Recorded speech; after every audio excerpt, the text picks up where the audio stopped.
آقا من این داستان سوشال میدیا نه اهلشم، نه اهل این درامای سوشال میدیا هم، نه تو این جنجالا اصلا خوشم میاد که باشم، ولی متاسفانه این دفعه داستان سر یه آدمیه که من از خودشون بیشتر میشناسم. آیسان اسلامی. آیسان اسلامی یه حرفی به اشتباه زده و جزو به ندرت کسایی بوده که اومده گفته که من اشتباه کردم. آقایونی که دارین حرف میزنین پشت سر خودتون رو نگاه کنین، اشتباه نکردین.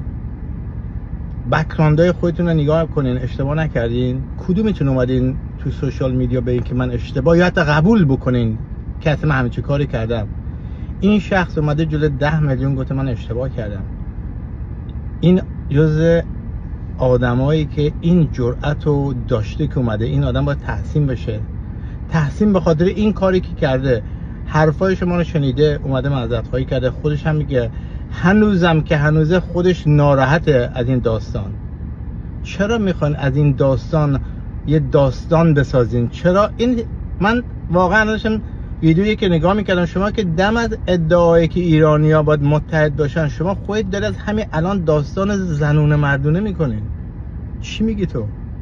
به خودت گوش کن، به این ریلزی که میذاری به خودت گوش کن، خودت دوبار گوش کن که چی میگی، اون موقع این ریلز بذار. خودت خندت نمیگیره؟